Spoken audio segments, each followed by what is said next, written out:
day.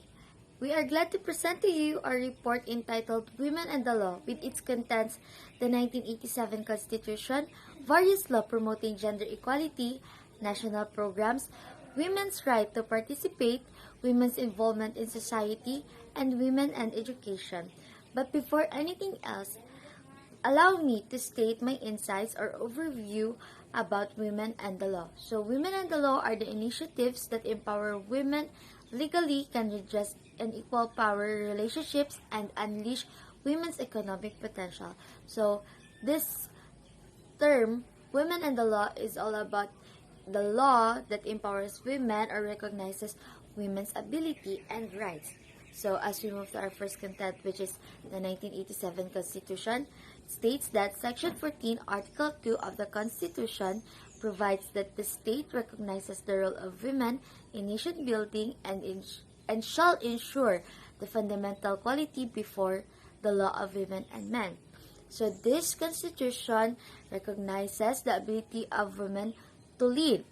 Of the phrase, it recognizes the phrase, "What men can do can also be done by a woman." This Constitution also recognizes the contributions of women in nation building and improving the country and society.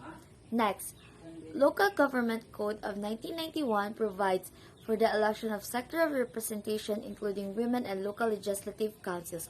So this government code recognizes the ability of women to participate in politics and to be a politician herself or themselves, for them to have the spot, to have the rank or the position to lead and spread wide their vision in their community. And party list law provides for the creation of women-oriented or women-based parties to compete under the party list system.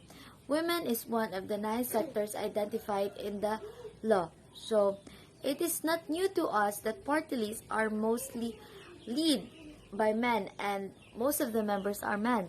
But with this party list law, it protects the rights of women to create and form an organization with women who share the same interest of providing more protection and security for their co-women, or let's say their sisters by gender. So this law helps women, or us women, helps us to exercise our rights and for us to participate and use our voice within the circle, so we can provide enhancement and betterment for our benefits and the law. But let's not also forget that as we try to persevere and improve our rights, we should always be equal to men, children, and other people around us, since it is important for us to show respect and equality as well. Various law promoting gender equality. Labor Code 1989 cover issues such as night work prohibition, specifies that employers must provide special facilities for women, prohibition of discrimination against women in respect to terms and conditions of employment, and prohibition of discrimination by reason of marriage of a woman worker.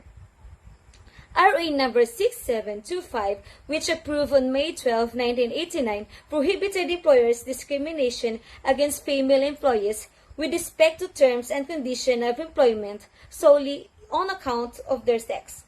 In spite of this gender discrimination, stereotyping, exploitation, and abuse of women continue to exist and pervade in our social and cultural sphere. Women and Nation Building Law. Republic Act 7192 of 1991 is an act promoting the integration of women as full and equal partners of men in development and nation building. In relation to gender budgeting, the law specifically mandated all agencies to allocate a minimum of 5%, increasing 30% of official development funds in restraining gender concerns. To ensure financial support in addressing gender inequality, RA 7192 mandated that a substantial portion of funds received to Official Development Assistant or ODA packages be set aside by government agencies for Gender and Development or JAD concerns. 1988 Comprehensive Agrarian Reform Law gave Filipino women the right to own land and previously reverted to sons and other male family. Republic Act 6657, otherwise known as the Comprehensive Agrarian Reform Law, issued on June 15, 1988, more specifically Chapter 10, Section 5, which provides that all qualified women members of the agricultural labor force must be guaranteed assured of equal rights and ownership of lands, shares of farm produce, and representation in advisory of decision-making. Republic Act 766 of 1994, an act giving representation to women in Social Security Commission. The SSS shall be directed and controlled by Social Security Commission composed of Secretary of Labor and Employment, the SSS Administrator, and 7 appointed members, 3 of whom shall represent the labor group, 1 of whom be women, and 1 the General Republic, to be appointed by the President of the Philippines. Anti-Sexual Harassment Law, RH 7877, an act declaring sexual harassment unlawful in the employment, education, or training environment and for other purposes.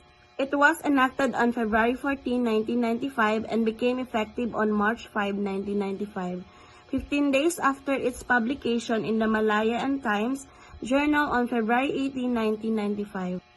So, how is work-related sexual harassment committed? Work-related sexual harassment is committed when the sexual favor is made as a condition in the employment, re-employment, or continued employment of said individual, or in granting said individual condition, privileges, or refusal to grant the sexual favor results in limiting, classifying the employee which in any way would discriminate, deprive employment opportunities, or otherwise adversely affect said employee.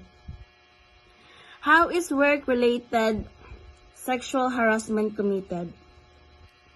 When the sexual favor is made a condition to the giving of a passing grade, or granting of honors and scholarship, allowance, or other benefits, privileges, or considerations.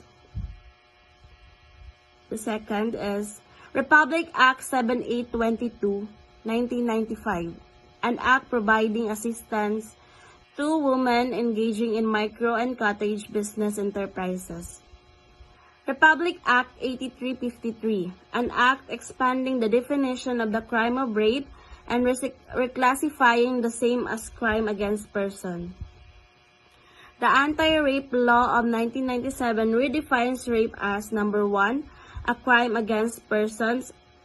It is a rape violates a person's well-being and not just one's virginity or purity.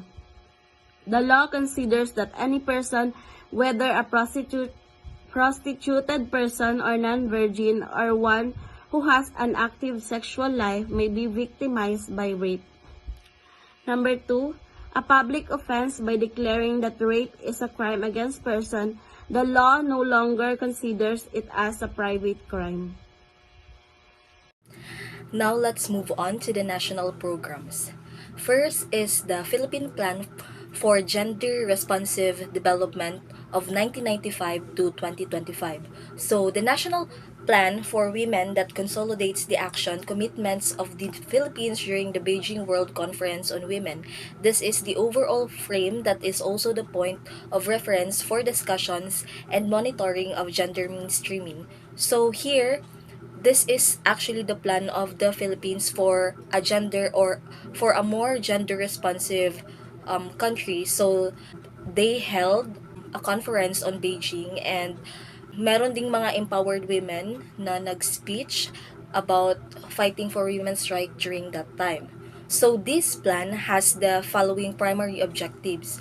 First is to promote and enhance the participation of women both as agents and beneficiaries in economic and industrial development. So as I have mentioned kanina, yung plan na to is para ma-enhance yung partisipasyon ng mga babae at not only as agent but also as beneficiary ng mga proyekto when it comes to economic development and industrial development. Second is to mainstream gender concerns in development and management of the subsectors in agriculture, environment, and natural resources and industry, trade, and tourism. So dito sa second objective, dito yung para ma-highlight or mapag-usapan yung mga issues na kinakaharap ng mga babae when it comes to the different sectors I have mentioned a while ago. So that is for the Philippine Plan for Gender Responsive Development. Second program or second national program is called Gender and Development Budget or GAD. So dito, sa project na to, it prescribes for the allocation of 5% of the government agencies' local government units budget on gender-responsive activities and projects. So dito, sinisigurado na merong 5% na allocation na budget yung government para sa mga activities na about gender. So the next national program is called Framework Plan for Women. So this is part of the Philippine Plan for Women. So this is developed to focus on 3 thrusts, namely promoting women's economic empowerment, advance and protect women human rights, and promote gender-responsive governance. So dito pa lang sa tatlong focus ng framework na ito, you could really see that this is aimed to enhance the experience or to promote the rights of every woman in the country or here in the Philippines. So now let's talk about women's right to participate. So women's right to vote was granted in 1937. The Constitution of 1935 stipulated that the right of suffrage would be extended to women only if 300,000 women voted in its favor during a national plebiscite. This consolidated the emerging women's movement and brought to the fore the activism. The General Council of Women was then established in Manila to direct the plebiscite campaign. Its aim was to draw the support of the broadest number of women. At the present, women's right to vote and participate are maintained and further protected by existing laws at hand. Women's involvement in civil society. Women's expressions of involvement in civil society could be through organizing along gender-specific issues and formation of all women groups within broad coalitions as power-enhancing mechanisms. So now, we have different feminist movement in our society. So first is the Filipina feminist movement. And meron din tayong Gabriela Women. So this is a militant group. Then second, the Ugnayan ng Kababaihan sa Politika or UKP Network of Women in Politics. Meron ding Kilos Kabaro or Act Sisters Coalition and CIBOL. So this legislative network have trailblazed women advocacies both in policies and legislations. So kung dati yung mga babae, they were believed to be just be confined in the 4 corners of their home. Now, women can advocate for something that they believe and promote their rights. Napapatunayan siya ng mga iba't ibang grupo na nag-i-exist ngayon sa society natin, as I have mentioned kanina. So, when it comes to women in education, there is no general discrimination of girls in education.